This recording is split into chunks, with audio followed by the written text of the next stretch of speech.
or the chat? Both. I forget you're not watching the chat. Yeah, that's fair. Yeah. We don't do that anymore for good reason. I think, we need to make sure that doesn't happen. That is a sacred space of spoilers. It is. Hi, Ash. Oh, it's great to see you. Stemish, hi. DS9er fan asked the question, is Samantha going to be with you on the Star Trek cruise next year? Oh. That's a great question. I'm not. I looked into getting tickets and no. Can't make it work. No. But maybe the following year, hopefully. Fingers crossed. Yes. Yeah. It would be fun, for sure. Thank you for asking. All right, we have a doozy 6-parter episodes, and kicking things off with a subscription. Yay, Turquoise, 7 months. What? Crazy. Aw, so happy for that. Thank you. So we are going to be discussing the first 6 episodes of season 6 of Deep Space Nine. It's a lot. They packed a lot into this season already. A lot, yes. So these episodes are going to be A Time to Stand, Rocks and Shoals, Sons and Daughters, Behind the Lines, Favor the Bold, and Sacrifice of Angels. But really, it's like one massive 6-part arc. Yeah. Because it's all about them. Like, they lost Deep Space Nine at the end of season 5, and then it picks up where they are now trying to get it back for 6 episodes. Thanks, Turquoise. Mm-hmm. Turquoise made the comment, why does your screen say longtime viewer? You should just be listed as literally works for Star Trek. Fair point. Point taken. But that's not why I'm here. I'm here to discuss my long-term obsession with Star Trek. So I think we're gonna go through these episodes kind of one at a time, but in the broader scheme, because it all is kind of one arc if we bounce around a little bit. Because I like to sum up all of these episodes as, oh no, why? Yeah, that is theme 1 is yes, they take back Deep Space Nine. Theme 2 is oh no, why? Oh no, why? Just like shaking your fist at Odo for 6 episodes. Yep, that's 100% it. Odo, why? Hi, Mikal. But let's start with the first one. So this is called A Time to Stand, and this is pretty much like we drop in a few months after the end of season 5, where they're kind of now established on Deep Space Nine now. The Dominion and Cardassian forces have taken over, commanded by Gul Dukat and Weyoun, and Sisko and our favorite heroes are, they basically, well, for this one particularly, they take a Jem'Hadar ship into a raiding mission, so that's fun. But yeah, what'd you think? Jumping in, Deep Space Nine is no longer ours. Oh, I know.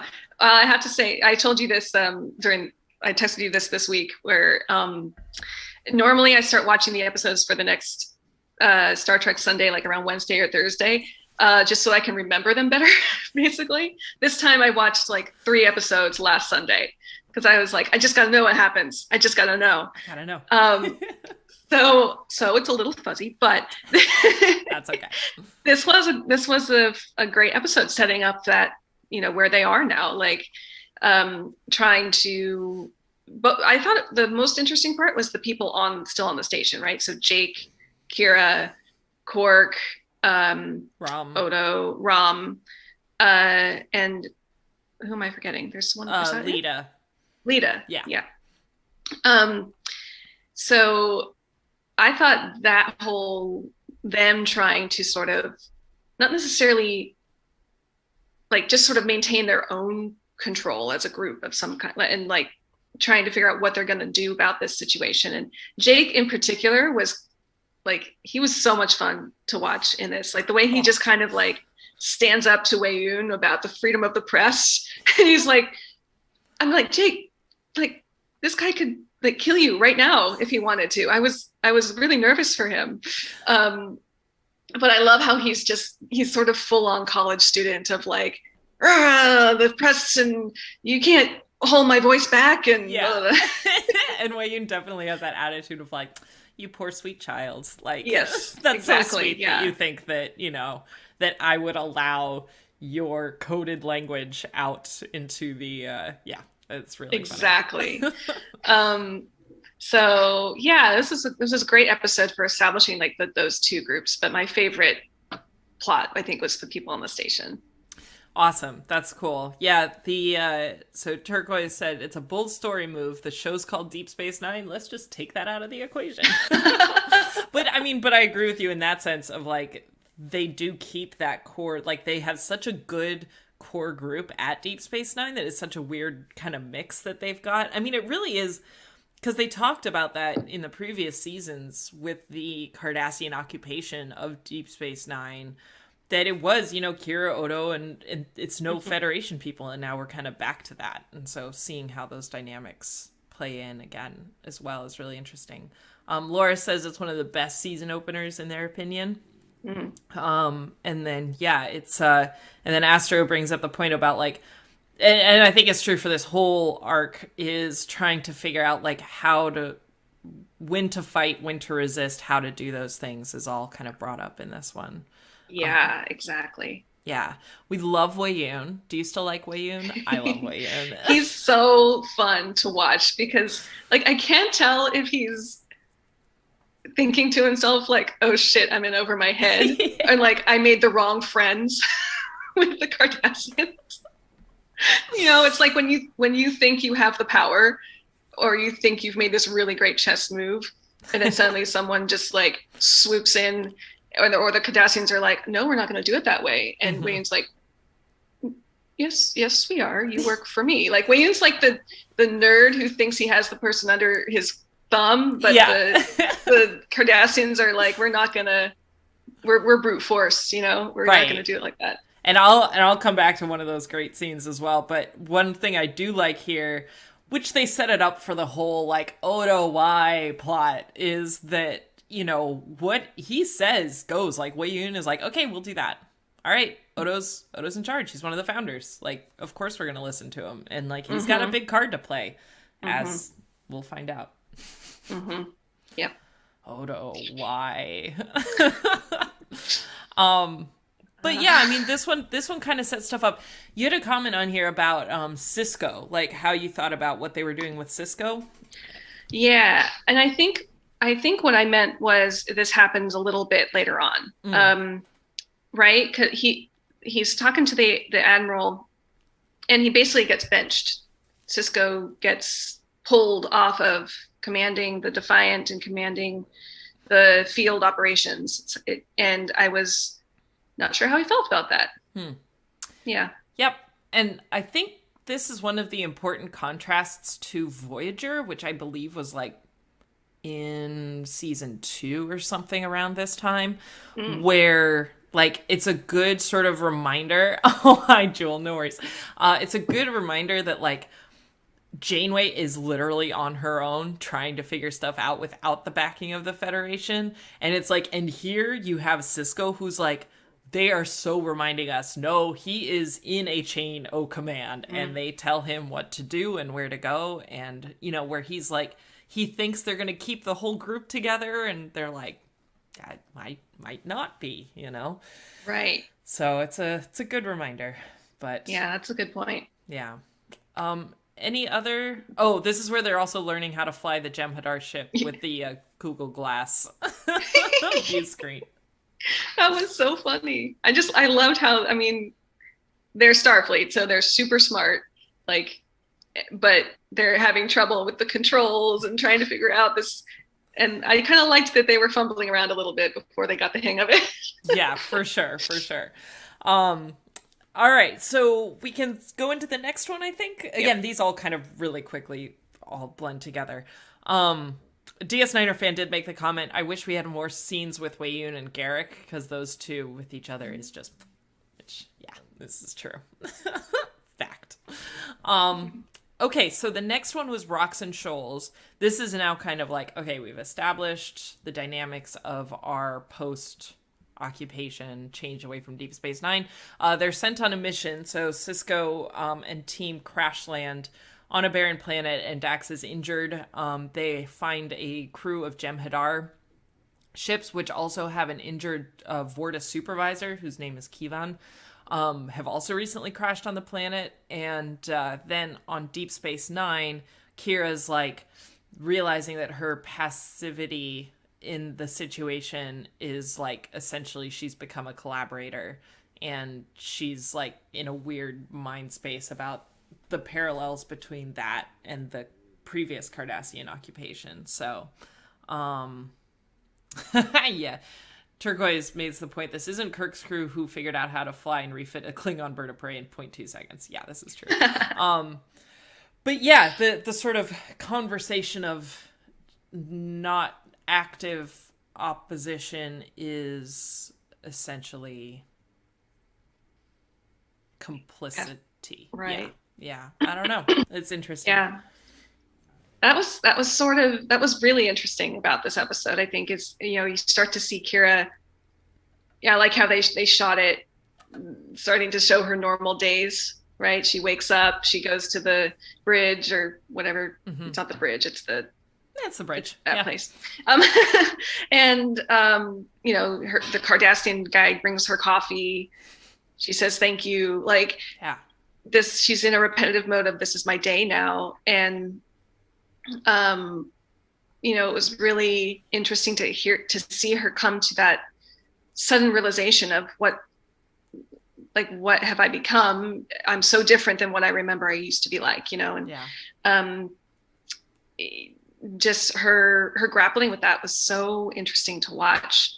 She's not necessarily, she wasn't chummy with Dukat or anything, but she was borderline enjoying his company. It gets to a weird place. That is for sure, where it has almost become like she's got her domain, he's got his domain, and they kind of work together. Right. Again, he's got ulterior motives, but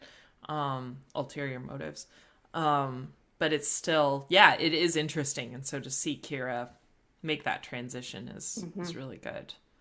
And it's the next episode, right, that she and Rom are doing the surveillance thing. Yeah. Yep. Okay. Yeah. That's not in this one. This is sort of like her Kira's own journey for figuring this stuff out before, because then that leads into them kind of actively setting up this resistance in the next few episodes. So yeah, I mean, I think it's a really good episode. I think it's a really important episode. What did you think of I know you said it's been a little while since you watched it, but what did you think of the Jem'Hadar crashed ship? Because this is the one where they have that Vorta clone, and he's injured, and they're trying to save him. Remember, they take Garrick and I think Nog hostage, and then trade for Bashir for that. This was. I loved that grouping, the grouping of people who crashed on the planet, because they had some really interesting little moments together, particularly Nog and Garrick. That was quite interesting. When Nog is behind him and Garrick's like, why are you doing that? Is it because I tried to kill you? Yeah, right. And Nog is like, yeah, that's why.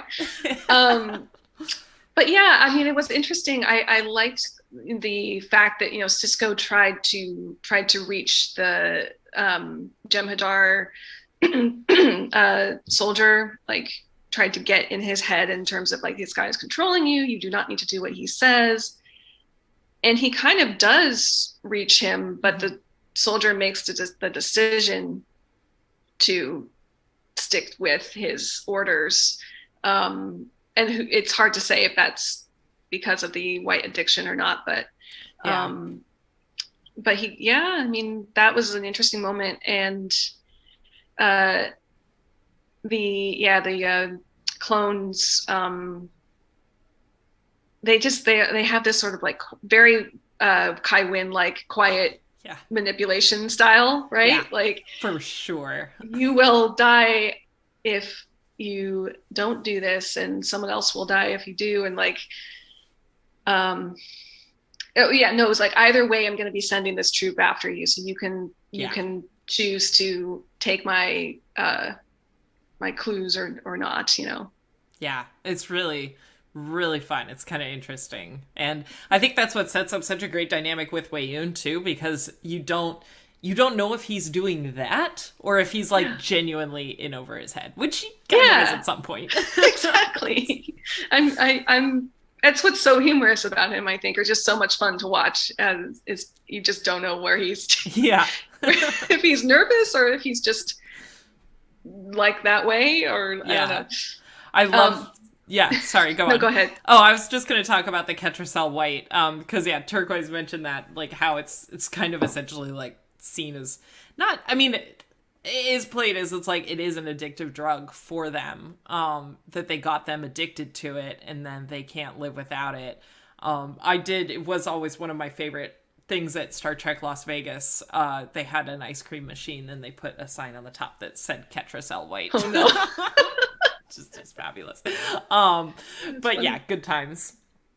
What was Yeah. the other thing you were gonna say? Well, I did have I had a moment where I had an interesting question when Jadzia's injured. So they say that the symbiont might be injured too. Yeah. Um, and it struck me. I was like, if they have to save the symbiont and put it in somebody else, would Worf still love that person?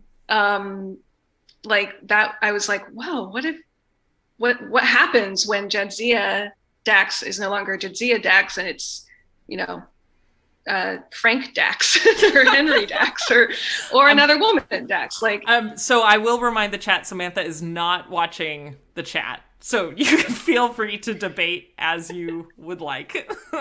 But uh yeah, the chat did just explode as I expected it. Because it's a good question, but remember Samantha doesn't know anything in the future that we get to talk about. But yeah, it is an interesting question, and it is interesting that I think that they bring that up in the context of like surrounding their whole discussion about getting married, because that is very soon after, that they're I think the first episode of the season they do start talking about like, hey, we're planning a wedding, assuming we get to make it through this and get back alive. And yeah, it is interesting. But she's okay. she's okay. So Yes. for now, it's Yep. still Jadzia Dax. Yay. Exactly. But yeah, no, it's great, and I love that you asked that question. Just personally love that you asked that question. Okay. Now I'm like, oh, something's gonna happen. I'm not saying anything. I'll just say that they bring it up. All right. Anything else in this episode? uh, no, that's the main stuff. Awesome. Okay, so the next one is Sons and Daughters. This is where Sisko has been rescued from that previous planet, by Martok's ship, the Rataran, where Worf is stationed as first officer. And then, they drop off Sisko's crew, and the Rataran picks up some new recruits, which include Alexander. And he's joined the Klingon Defense Force without his dad actually knowing, which we'll talk about. And then back on Deep Space Nine, Gul Dukat brings Zial on board, hoping to manipulate Kira into that. All right, and all I wrote for this was like main themes. Well, it is called Sons and Daughters. Yeah. I feel like they stayed very true to that title. And so I love to hear your thoughts on this, because we love Worf. We We do love Worf, and it was so fun to see Alexander again, because you sort of get the feeling they forgot about him. I think Worf has mentioned him once in this entire series. Yeah. So it was really fun to see him back. And, struggling with very similar issues that Worf struggles with in terms of human half, Klingon half, trying to own his Klingon half, but obviously having a more difficult time with it in that he looks, half human, or half human, right? No, he's a quarter. I think his mom was Okay. half Klingon. Yeah. Gotcha. But yeah, I mean, I liked seeing Worf's, struggle with watching his son also go through this. Um, Jedi and Braston are both in the chat going, teenagers. precisely. Um, Yeah, because he does act like a teenager. oh, he's in full teenager mode. Mm-hmm. And then Dia Snyder fan wanted to ask you what you thought about why Alexander chose to join the Klingons and what his journey has been to lead him to that point. Well, I mean, I think it's a sense of not belonging, with where he was before, and needing to find that acceptance among Klingons, and but you can tell, he's not in practice. Like when in the dinner scene, Yeah. he's like, "Is this seat taken?" Can I sit here? And it's like, especially after seeing how Jadzia handled the Klingon ship when they were there last time, where she grabbed the guy and threw him off the table. It was like, Alexander, why? That's what you have to do. Yeah, exactly. Um, so I think, yeah, I mean, just watching him, he's trying to find that sense of belonging, and again, very parallel to what Worf has gone through. Yeah. Um, It is interesting. So how do you think then that, like, because I was wondering this, how does Alexander's relationship with Worf, like, how is that changed? Because you would think that he would reach out to Worf more because he's like, I get it now. But yeah, also teenager, I guess. yeah. So right, exactly. He's because when he was young on the Enterprise, right, he was not into the Klingon stuff at all. Yeah. Yeah. And so now he's, I don't know, maybe it's Klingon puberty. He's like, right. oh, Klingons, yeah, I get it now. Um, so it seems like he's really just trying to find his own path within the Klingon side, but he doesn't want to go to war for help because that would be, showing us some kind of weakness or something, right. Like that. Yeah. It was interesting too when I forget who it was that called him out. It was one of the Deep Space Nine crew that literally just asked Worf that they were like, what was up with Alexander? Like, Mm-hmm. what, where has he been? I guess. Yeah. And I mean, and he just says straight up, it was like, I tried keeping him on the Enterprise Mm-hmm. for a bit and it didn't work. And he went to go live with my foster parents on Earth. And, yeah. Yeah. And then wasn't there a whole thing? Alexander was like, you abandoned me Yeah. as opposed to sent me away for, my own good, Yeah. sort of thing. Yeah. Everyone is just like, yeah, it's Klingon puberty. It's hormones of honor and rage. Right. And yeah, exactly, Elliot.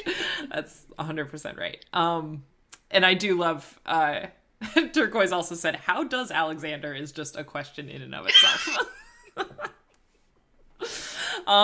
But yeah, I mean, there are some debates in the chat right now about like Worf as a father figure. That is he a good dad, and should we root for him as a father, or it's like he did abandon his kid after his mom died. That's kind of come back to reap that.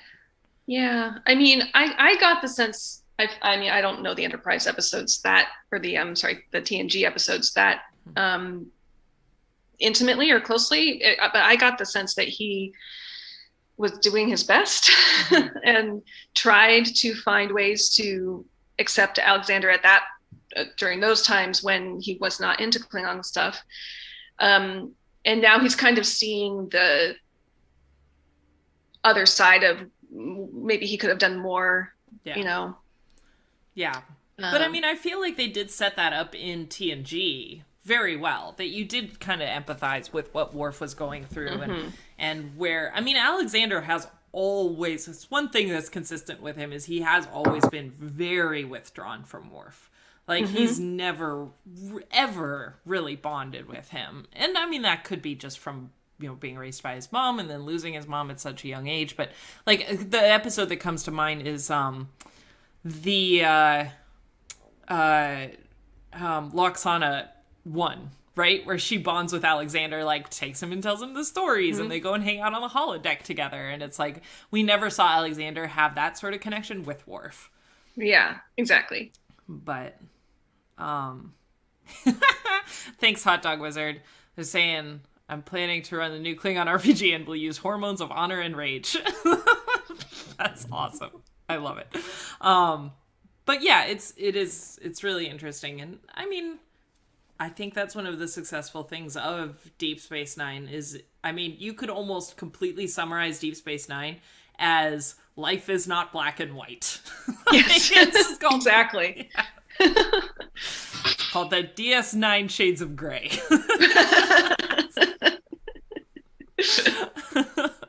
Because I mean, yeah, they can't all be great parents, and they can't all make the right decisions all the time. And I think that's great. I think that's where the storytelling is really good. All right, let's talk about Zial and Dukat. Because this is, yeah, that was the son's aspect. This is Daughters. What'd you think? Yeah, I love Ziel, but it seemed like she was trying to pull a parent trap on Kira and Dukat at one point, and it just like they went up to that point and then they pulled it back. And I was glad that they pulled it back because that was extremely uncomfortable. Best way to put it. Yep. But the thing that, and we'll talk about this at the last episode of this this set too, but Dukat, like I can't quite wrap my head around his seemingly genuine love for Zial. That's a really, really good question. Hi, Captain Quinn. Also, there's some great Deep Space Nine puns in the chat right now. About the 59 Shades of Grey. I'm sure. Thing, yeah. Can't wait to see that. I think what I read that as it's like Gul Dukat actually had someone who cared about him, and in return, he cares about her. You know, that it's like, I mean, because Dukat only ever got, you know, I think it's clear, and it's going to be clear later in this season as well, that his, like, romantic affiliations were always a little bit power dynamic messed up at the very least. and with Zial, he has someone who sees him as her dad and who loves him and who cares about him. And I think that his narcissistic personality, I think, does come around to that. Yeah, it was interesting. Because I think you're right. He's his narcissistic tendencies are being fed by Zial, but at the same time, there's a genuine sense of caring. Yeah, I think so. Yeah, I mean, Turquoise says, so first of all, DS9 fan is very happy that you're officially part of the We Hate Dukat Club. I got there. It took me a while, but I got there. It took a while, that's fine. I'm just still dead curious how the rest of the watch through is going to go. It's just fabulous. Turquoise says Dukat is never supposed to make sense. If he were easy to read, he wouldn't be such a compelling villain, which I think is valid. For sure. Also more excellent fanfic titles of Shades of Earl Grey, 50 Shades of DS9 Grey. Shades of Earl Grey, that's amazing.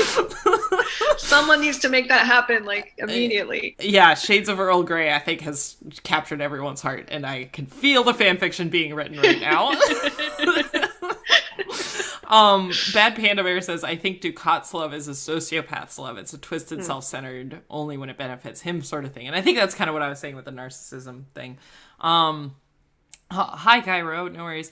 Mohammed says Dukat wanted love interests to respect him too much, which I guess is maybe why he's a little bit more in favor of the father-daughter dynamic, maybe? Because there is that built-in respect-power dynamic already there, which is a little... Yeah. I would agree with all that. It's just with the last episode in this set, there's some moments where that just doesn't seem to be what he's thinking at the moment. So yeah. and we'll come back to We'll that. get to that. Yeah, for sure. But I do think it's interesting that you brought up like that you pulled the Parent Trap comparison, because it is. I mean, it did feel like, oh no, no, please no, Stop it, CL. Stop it. stop it. Yeah. I know you love Kira and I know you love Ducat, but that doesn't mean It's that just not gonna work. they should be Yeah. put But together. the thing is, Kira and Ducat have some interesting moments when they're, looking at Zial's artwork and sort of co um admiring just Zial. Like Yeah. there's some interesting, moments there. Well, Bad Panda Bear brought up a really interesting thing too, that I think there's a Cardassian culture thing too that maybe, and I'm inserting my own opinion, but I think that maybe we just never got a chance to see, but that's where they were trying to pull that from, is that there's this Cardassian, that like that's part of their culture, is how they interact with family. And yeah, Captain Quinn, I agree. Kira gets along with Ducat in these circumstances for Zial. Yeah. Like, I think they do a good job of making that very clear. Yeah. Yeah. Because otherwise, ew. Would not. Yeah. Any other thoughts on this one? I don't think so. I think Zial just seems to have a blind spot when it comes to, who her father is. She knows he's a bad guy in some respects, because she says, I think later on, I find it so hard to hate you, or I try to hate you, but I can't. Something like that. Yeah. So her grappling with that, I think, is really interesting. Yeah, it really is. All right. Remind me about that comment, Turquoise, because I will come back to that with the rest of this stuff. But behind the lines. All right, next one. Returning from a mission against the Dominion on the Defiant, Cisco basically says that Starfleet intelligence has discovered a massive sensor array that they can track Starfleet ship movement with. Evil Glenn Close Changeling comes on Deep Space Nine. No! Hoping to spend time with Odo. So, this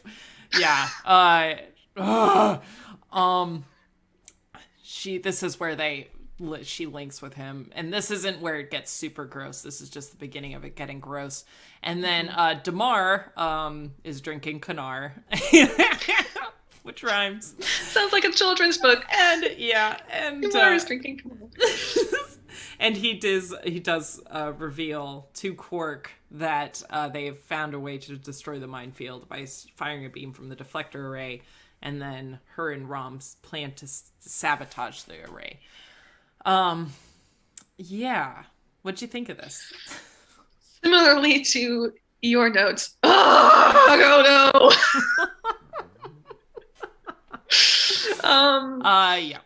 Yeah, that's basically sums it up. But this was a really fun episode, like kind of ramping up the resistance fighting team. Rom being a spy is just like incredible, so awesome. And yeah, the founder lady with Odo was just all kinds of disappointment. Yeah. And I think it's interesting. Kira's concerns to Odo about him going down that path were really well founded. Like, yeah, he's gone next episode completely. And yeah, they do in the rare defense, limited defense that I'll give them right now about Odo in this circumstance. They have set it up well that you can tell he desperately still wants to be a part. Like, he desperately wants his family. We've seen the thing with the baby changeling. We've seen him try to find the planet, the founders, all of that. So they have laid the groundwork for it. Doesn't make it any less dumb, and doesn't make it any less of a poor decision that Odo takes. Exactly. Well, and I feel like we've seen him make decisions that are not always the best. The decision that he made, which obviously he had to make to continue the story, but the decision of the 200-year old time loop thing, that was like, oh, Yeah. he went there. Yep. Yeah. And then this one, you're right. He's making just emotional decisions because he wants that connection, which I completely understand. It's just, Yeah. why now Yeah. must you do this? But it also comes from her. Like she's manipulating him to make this happen. She's not 100%. Yes. Yeah. She has no pure motives here. Exactly. This is not from the kindness of her heart. No, not at all. No, she's pure evil. She's just trying to remove him from the equation. Yeah. Which she super succeeds in the next episode. But before we get to that, let's talk about Rom becoming a spy, which is adorbs. Amazing. And this is the one where I think it's the cold open where him and Kira are at the top, like describing what happened when they planted the. It was like an old fashioned like noir narration. It was awesome. It's really, really good. I love the dynamics. I think it's in this one where we get to see just their life on that on the ship on the Defiant, where O'Brien has been swearing at the things where he's like, this damn thing, I'm not gonna fix this damn thing, and then Nog is like, oh, if this damn deflector array would work, and O'Brien's like, yeah, thanks, Rob, or Nog, also watch your language. yeah, so cute. Like, you don't get to say that yet. That's for the adults. So great. Laura brings up an interesting point. Odo's love confession to Kira didn't end the way he hoped it would, so he's probably extra vulnerable right now, which... That's a really good point. Yes, I think that sort of does come through, that he's just kind of hurt and angry and... Yeah. Love, quirk, pure bartender. Oh my God. Yeah. Quark doing the whole bartender, pouring the drink and getting him to talk is just like beautiful. But then he ends up getting trashed on Kamar and yeah. And he just goes, it's like he can't quite believe that happened. Yeah. When he goes to the resistance room and it's like, I have something to tell you, but I don't know what is going on in my head right now. Yeah, it was so great. And that's where we get the joke, which I still think is hilarious. Okay. Any last ones on this episode? I think we can move on. Okay. So the next one, this is now really the beginning of the two-parter finale of them retaking Deep Space Nine. Cisco basically cold open, which results in me like full Kermit wailing, where Cisco's like, I have a plan. We're gonna retake Deep Space Nine. And I'm like, ah! Best. Let's go do that. Because the Federation morale has not been doing great. So he basically plans this huge force in order to do so, but it takes some time to get together. They're trying to get the Klingons. They're trying to like get everything sorted for that. Rom, he's caught and gets sentenced to execution for attempting to foil their plan. The Damar again slips that the minefield is going to be eliminated in about a week. Quark passes this on. And then Jake is able to sneak a message to his dad that says bad things are about to happen. And then immediately, I even forgot to just put down themes for this one because it's just, Odo the sexy times. It's just so no. So much nope. So much nope. He and it's just that open that they get. Oh, my soul is dying reliving this. But where she they get off of the bed and she's like, oh, so that's how solids express affection. And I'm like, oh, what? No. Can't deal too much. Yeah. Ick factor through the roof.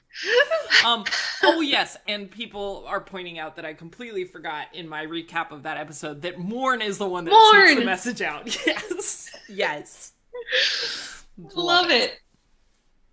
It felt like there's more to Morn than we see. That's okay. We'll see that in the next Yeah. block of episodes, and I love it. Yeah. Perfect.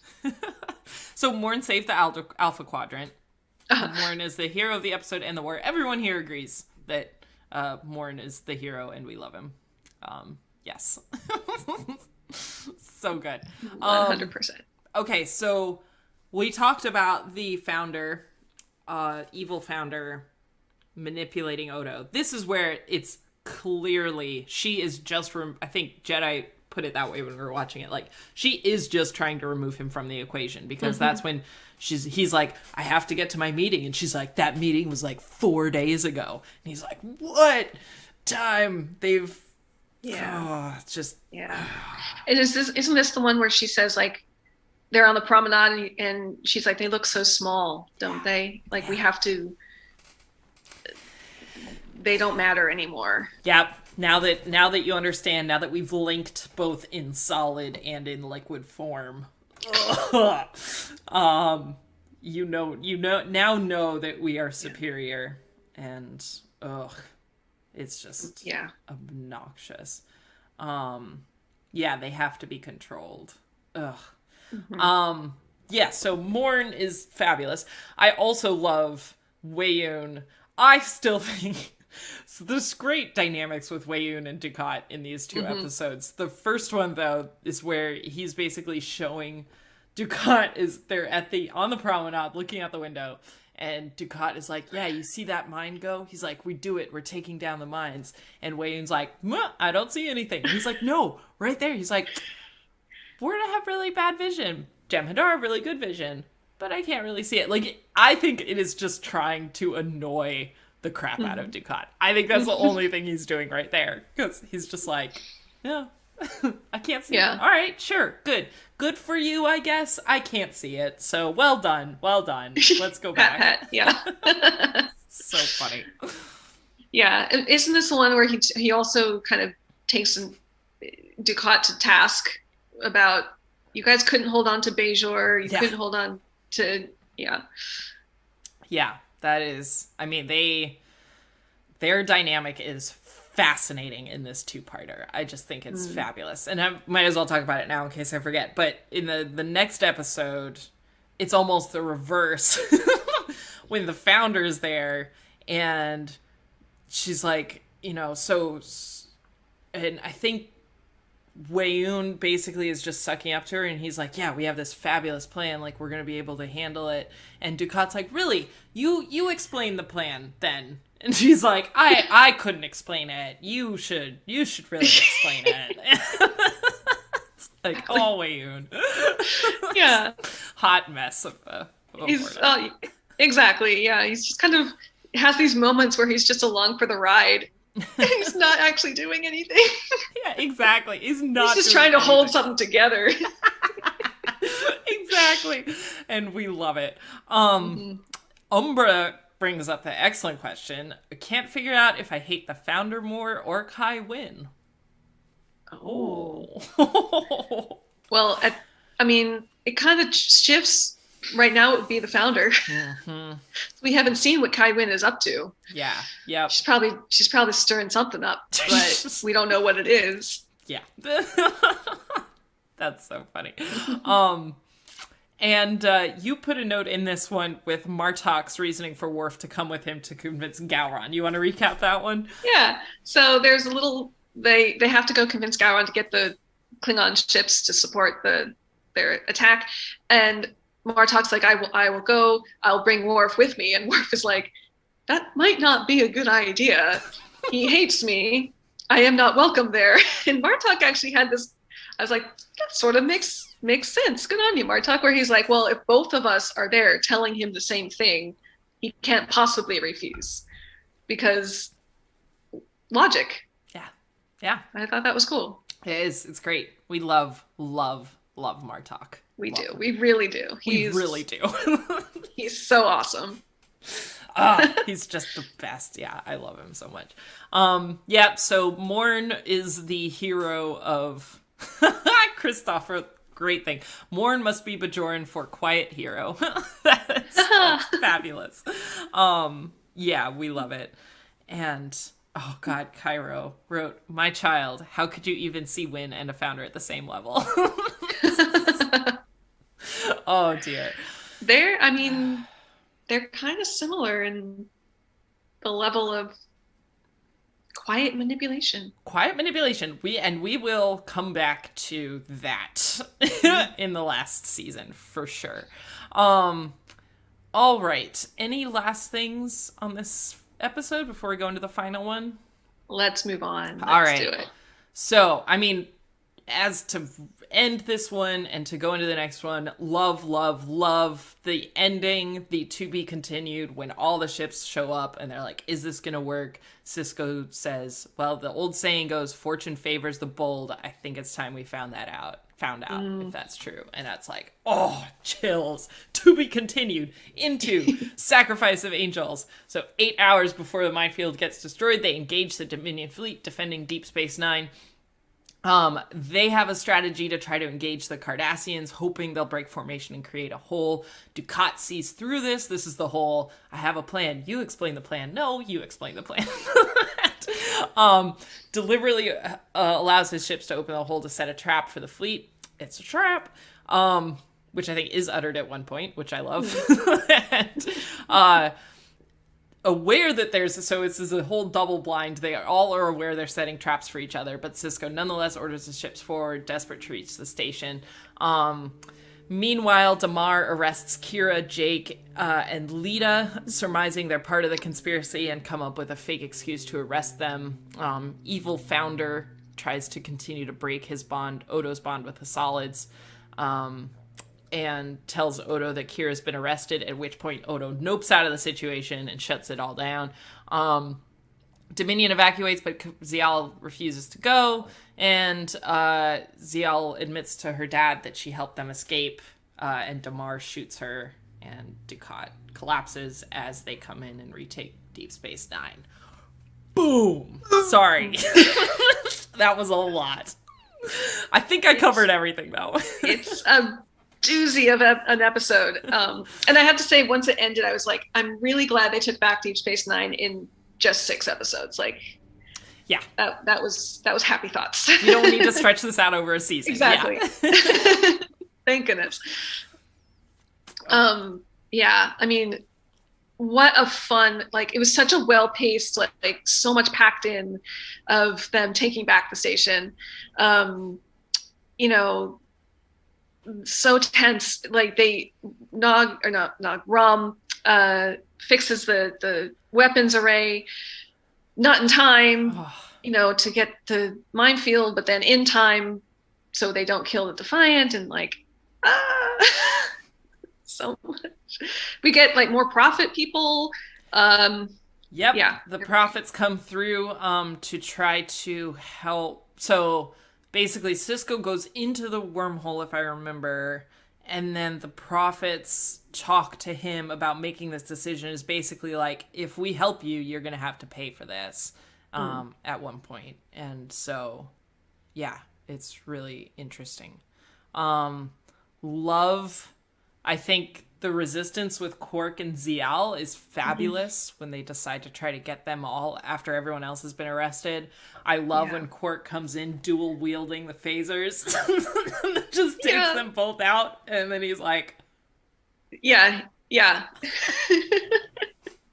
That was so great. I love it. It came down to him and Zial because the others obviously were detained. So Quark is like, poor life decisions. Mm-hmm. Yeah, exactly. And so Quark's like, all right, it's kind of up to me. And he, again, Quark's conscience comes in at the very end, and he does the right thing. He does. It's so good. It's so great. I'm glad you like this one. So, I think the biggest thing for this is I'd love to hear your thoughts on Odo now. Do we forgive him yet? Well, I mean, that's a pretty quick no. He comes in, swinging at the end where it counts, brings the Bajoran security team and all of that, and good, but he really fell down. Yeah, You know, I I don't forgive him yet. fair enough. I think that that's probably very valid. Cairo asked a question: do you see that thing with the prophets as a Deus ex machina, or as a story point that Cisco has some pull with the prophets and they want to protect Bajor? Like, was it just a thing of like, we need someone to solve this situation, so let's pull the prophets, or did they, or do you think that that wraps into the bigger story? It's hard to say. I mean, at first I was thinking this is kind of a tidy way of showing them again so that they can help finish this finish this storyline. But the more I thought about it, I was like, I don't know. This seems like they're kind of setting up some kind of bigger story, bigger thing that they're going to come back to. I agree. Yeah. I think that I because I think it's more of the opposite, that I think that they realize that like they haven't used the prophets lately, and people would be wondering why the prophets aren't helping out in this scenario, especially when that's all at risk and trying to help Bajor and everyone's involved. It's like the big moment. I think if they didn't include the prophets, that would also almost be more of a question. And then, like you said, it does allow that to be set up for a longer arc. That there is some, it's not just like, yeah, we cleaned this up in 6 episodes, like now we're never going to worry about it again. Right, exactly. They, Yeah. they planted a seed for something else to happen. Yeah. Um, what do I want to do next? Oh, Zial. Oh, God. It's sad, but of course, being the Garrick fangirl that I am, broke my heart when he's back on the promenade looking around for someone, and you know who he's looking for, and Zial's in the infirmary and he doesn't get there in time. It's just too, it's just not fair. And yeah, Kira says, she really did love you. He's like, yeah, I'll never know why. And now I'll never know. I'm like, Yeah, exactly. but I'll love you, Garrick. Yeah, it's interesting. It is. And then you want to talk about the last line on your notes? How you felt with that one? The last line? Yeah, that one.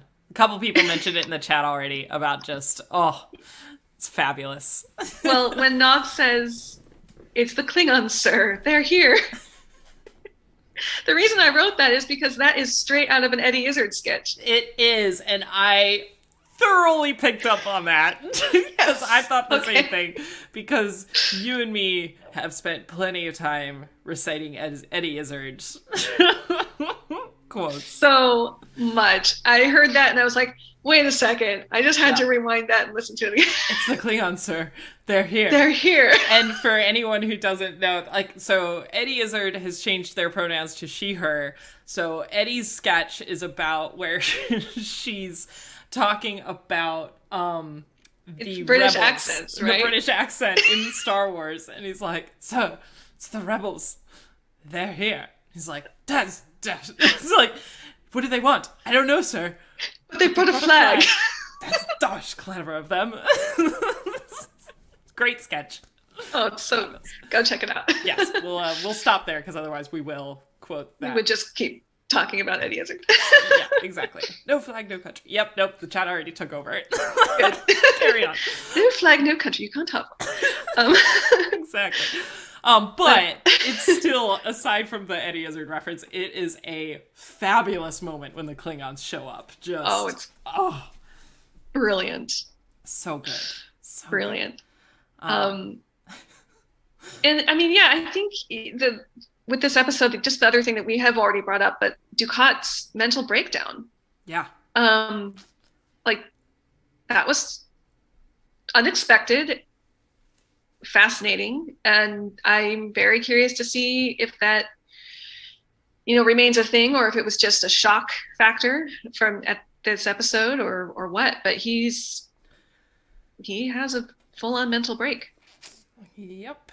It's it's an interesting twist to make that I think, Mm-hmm. but I think to round out the whole discussion with this episode about his relationship with Zial, that it's like, I think that and Turquoise made a good point I'll come to as well, but it drove home the fact that he genuinely loved Zial. Right. Like, it wasn't exactly a manipulation thing. And then Turquoise said also Ducat went from being in control to completely out of it in like a snap, so he snapped. Mm-hmm. Exactly. So, yeah. Yeah. We shall see. So they're back. Deep Space Nine is back. Yay! Yay! We're here. Yes. So next week we have a fun surprise yay thing that we're going to be doing. We are going to have guest panelists bringing back Mary Chieffo and Mike Chen. So woohoo! Woo! Because this set of 6 episodes is possibly the greatest 6 set of episodes of like all of Deep Space Nine. It has my favorite episode of all of Deep Space Nine in it. We're going to be discussing You Are Cordially Invited, Resurrection, Statistical Probabilities, The Magnificent Ferengi, Waltz, and Who Mourns for Morn. Boom! And credit to Mike Chen for foreseeing this 6 episodes and being like, I desperately want to talk about this with all of you. So, nice. Can't wait. Yes, so good. My personal favorite episode of all of Deep Space Nine is The Magnificent Ferengi. It's just so good. Nice. Anyway, any final thoughts, Samantha? I don't think so. I'm just so glad everyone's back on Deep Space Nine. Everything's back where it should be. Good. There's order in the world again. Right, yes. There's exactly. All right, excellent. Well, we'll see you all next week, same time. Again, Mary Chieffo and Mike Chen are going to be joining us to discuss episodes 7 through 12 of season 6. And thank you all for joining us. Take care. Take care of each other. Live long and prosper. All right, bye.